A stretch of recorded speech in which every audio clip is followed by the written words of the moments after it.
ربي سبحانك سبحانك ربي سبحانك. الرحمن الرحيم البر الكريم القوي العظيم السميع البصير اللطيف الخبير الحليم الستير المولى القدير الشافي النصير. لك الحمد ها قد ربيتني وأحييت قلبي فعلمتني تعلمت عنك الكثير الكثير فأرجو استقام الخطى والمسير. سبحانك ربي سبحانك سبحانك ربي سبحانك. الحمدللہ رب العالمین الصلاۃ والسلام علی سید الانبیاء والمرسلین اما بعد فاعوذ باللہ من الشیطان الرجیم بسم اللہ الرحمن الرحیم. رب اشرح لی صدری ویسر لی امری واحلل عقدۃ من لسانی یفقہوا قولی. السلام علیکم ورحمۃ اللہ وبرکاتہ. انوار حبیب اکیڈمی کی جانب سے پیش کیے جانے والے اس معارف انوار القرآن کے پروگرام میں آج ہم تعارف سورہ رحمان پیش کریں گے، اور اس سے اگلی نشست میں انشاءاللہ ہم سورہ رحمان کا ترجمہ و تفسیر سیکھنے کی سعادت حاصل کریں گے. سورہ رحمان کا پہلا کلمہ الرحمن ہے، یہی اس کا نام ہے. اس صورت میں اللہ تعالیٰ کی شان رحمانیت کی تجلیاں ہر سو جلوہ تراز ہیں، اس لیے اس صورت کے مضامین سے یہ نام بڑی مناسبت رکھتا ہے. حضرت سیدنا علی کرم اللہ وجہہ سے اس کا نام عروس القرآن بھی مروی ہے. سورہ رحمان میں 3 رکوع، 78 آیتیں، 351 کلمے، 1636 حروف ہیں.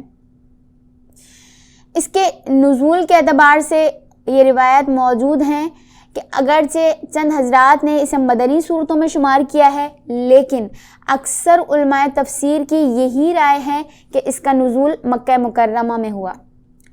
اس کے مضامین بھی اس کی تائید کرتے ہیں. اس کے علاوہ روایات صحیحہ میں بھی اس کی صراحت موجود ہے. علامہ قرطبی رحمۃ اللہ تعالی علیہ اس صورت کے ابتدائیہ میں لکھتے ہیں، حضرت عروہ ابن زبیر رضی اللہ تعالی عنہ سے مروی ہے کہ ایک روز صحابہ کہنے لگے کہ قریش نے آج تک قرآن کو نہیں سنا، بغیر سنے اس کی مخالفت کرتے رہتے ہیں. اگر کوئی صاحب ہمت کرے اور بلند آواز سے ان کو قرآن کریم سنا دے تو کتنا اچھا ہو. حضرت ابن مسعود رضی اللہ تعالی عنہ نے کہا، یہ سعادت میں حاصل کروں گا. صحابہ نے کہا، تمہارا سنانا مناسب نہیں، ایسا نہ ہو وہ تمہیں کمزور اور ضعیف سمجھ کر زد و کوب کریں. کسی ایسے آدمی کو یہ فریضہ انجام دینا چاہیے جس کا قبیلہ زور آور ہو، تاکہ اس کے خوف سے کوئی کافر اس پر دست دراسی نہ کر سکے. لیکن ابن مسعود رضی اللہ تعالی عنہ نے ان کی ایک نہ سنی، اٹھے اور مقام ابراہیم کے پاس جا کر کھڑے ہو گئے اور اپنی سریلی آواز سے بلند آواز میں سورہ رحمان کی تلاوت شروع کر دی. قریش جو اپنی اپنی مجلسیں جمائے بیٹھے تھے، پہلے تو انہوں نے کوئی توجہ نہیں دی. بعد میں جب انہیں پتہ چلا کہ یہ قرآن کریم کی تلاوت کر رہے ہیں تو اٹھ کھڑے ہوئے اور ان کے قریب آ کر انہیں مارنا شروع کر دیا. بڑی بے دردی سے انہیں پیٹا، یہاں تک کہ ان کا چہرہ زخمی ہو گیا. اس واقعے سے معلوم ہوتا ہے کہ یہ سورت مکہ مکرمہ میں اس واقعے سے پہلے نازل ہو چکی تھی. نخلا کے مقام پر جب جنات کا ایک گروہ حضور علیہ الصلاۃ والسلام کے پاس سے گزرا تو اس وقت حضور علیہ الصلاۃ والسلام صبح میں اس سورت کی تلاوت کر رہے تھے، اور یہ واقعہ بھی ہجرت سے پہلے مکی زندگی کا ہے. ان روایات صحیحہ کے بعد اس کے نزول کے بارے میں شک و شبے کی کوئی گنجائش نہیں رہتی. اس سورت کے مضامین کے متعلق گفتگو کر لیتے ہیں. یہ سورت کلی طور پر خدا کی ان مختلف مادی و معنوی نعمتوں کو بیان کرتی ہے جو اس نے اپنے بندوں کے لیے ارزانی فرمائی اور انہیں ان میں محصول کیا ہے. ان نعمتوں کا بیان اس انداز میں کیا ہے کہ اس سورت کا نام سورہ رحمت یا سورہ نعمت رکھا جا سکتا ہے. یہی وجہ ہے کہ یہ سورہ الرحمن سے شروع ہوئی ہے، جو خدا کا اسم مبارک ہے اور اس کی رحمت واسعہ کو بیان کرتا ہے، اور ختم خدائے ذوالجلال کے اجلال و اکرام پر ہوئی۔ فَبِأَيِّ آلَاءِ رَبِّكُمَا تُكَذِّبَانِ، یہ جملہ جس کے ذریعے خدائے بزرگ و برتر نے اپنی نعمتوں کا اپنے بندوں سے اقرار لیا ہے، 31 مرتبہ اس صورت میں آیا ہے۔ ایک لحاظ سے یہ ساری صورت خداوند منان کی مختلف نعمتوں کی باہم پیوستہ ایک ہی حصہ ہے، لیکن دوسرے لحاظ سے اس کے مضامین کو چند حصوں میں تقسیم کیا جا سکتا ہے۔ اس صورت کا پہلا حصہ جو سورہ کا مقدمہ اور آغاز ہے، یہ خدا کی عظیم نعمتوں، خلقت، تعلیم و تربیت، حساب و میزان، انسان کے رفاہی وسائل و ذرائع اور اس کی جسمانی اور روحانی غذاؤں کی گفتگو کرتا ہے۔ اس سورہ مبارکہ کا دوسرا حصہ جن و انس کی خلقت کی کیفیت کے مسئلے کی ایک وضاحت ہے۔ تیسرے حصے میں زمین و آسمان میں جو خدا کی آیات اور نشانیاں ہیں ان کو بیان کیا گیا ہے۔ اس سورہ مبارکہ کے چوتھے حصے میں دنیاوی نعمتوں سے آگے بڑھ کر دوسرے جہان کی نعمتوں کے بارے میں گفتگو ہے۔ اس میں وقت نظر اور شیرنی گفتار کے ساتھ جنت کی نعمتوں کی تمام جزیات، مثلاً وہ باغات ہوں، چشمے، پھل ہوں یا خوبصورت و باوفا ازواج یا انواع و اقسام کے لباس، ان سب کی وضاحت کی گئی ہے۔ اس صورت کے 5ویں اور آخری حصے میں مجرمین کے انجام کی طرف ایک مختصر اشارہ ہے اور ان کی دردناک سزا کا ذکر ہے۔ چونکہ اس صورت کی اساس و بنیاد رحمت الہی کا بیان ہے، اس لیے اس آخری حصے کی وضاحت نہیں کی گئی ہے۔ اس کے برعکس جنت کی نعمتوں کی تفصیل و تشریح اتنی وسعت کے ساتھ ہے کہ اس نے مومنین کے دلوں کو سرور و مسرت سے ہمکنار کر دیا ہے اور غم و اندوہ کے غبار کو ان کے دلوں سے دھو ڈالا ہے اور کشت دل میں نہال شوق کی تخم ریزی کی ہے۔ فَبِأَيِّ آلَاءِ رَبِّكُمَا تُكَذِّبَانِ، اس کی تکرار جو تھوڑے تھوڑے وقفے کے بعد ہے، اس نے اس صورت کو جاذب نظر اور خوبصورت آہنگ بخشا ہے۔ جب اس آہنگ کو اس کے خوبصورت مضامین کے ساتھ ملا دیا جائے تو حیران کن کشش محسوس ہوتی ہے۔ یہی وجہ ہے اس وقت کوئی تعجب محسوس نہیں ہوتا جب پیغمبر اسلام صلی اللہ علیہ وسلم سے منقول ایک حدیث نظر کے سامنے آتی ہے۔ آپ صلی اللہ علیہ وسلم نے فرمایا، لِكُلِّ شَيْءٍ عُرُوسُ وَعُرُوسٍ الْقُرْآنِ سورہ رحمان جل ذکرہ، ہر ایک کے لیے عروس ہے اور عروس القرآن سورہ رحمان ہے۔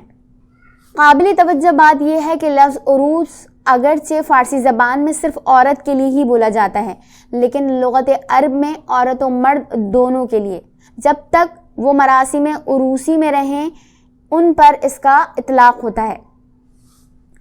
چونکہ یہ سورہ نعمتوں کی شکر گزاری کے احساس کو انسان میں نہایت عمدہ انداز میں بیان کرتی ہے اور دنیا و آخرت کے مادی و معنوی مواہب کے بیان سے انسان کے شوق بندگی و اطاعت میں اضافہ کرتی ہے، اس لیے اس کی تلاوت کی فضیلتیں بھی بہت زیادہ بیان ہوئی ہیں۔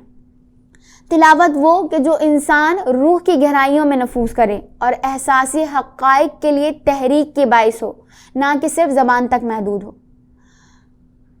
رسول خدا صلی اللہ علیہ وسلم کی ایک حدیث ہمیں بتاتی ہے کہ جو شخص سورہ رحمان کو پڑھے تو خدا نعمتوں کا شکر ادا کرنے کے سلسلے میں اس کی کمزوری پر رحم کرے گا اور نعمتوں کی شکر گزاری کا حق کہ جو اسے عطا کی گئی ہیں خود ادا کر دے گا۔ مزید آقا علیہ الصلوۃ والسلام کی ایک حدیث مبارکہ میں ارشاد فرمایا، جو شخص سورہ رحمان کی تلاوت کرے، جب وہ آیت فَبِأَيِّ آلَاءِ رَبِّكُمَا تُكَذِّبَانِ پڑھے تو کہے، خداوند میں تیری کسی نعمت کا انکار نہیں کرتا۔ اگر وہ رات کو تلاوت کرے اور اسی شب انتقال کر جائے تو وہ شہید قرار پائے گا۔ اسی طرح اگر دن کو تلاوت کی ہو اور وہ اسی دن انتقال کر جائے تو وہ بھی شہید قرار پائے گا۔ فی زمانہ سورہ رحمان کے متعلق ایک سوال گردش کرتا ہے، کیا سورہ رحمان میں تمام بیماریوں کا حل یا علاج موجود ہے؟ جی ہاں، قرآن پاک کا ہر لفظ شفا ہے۔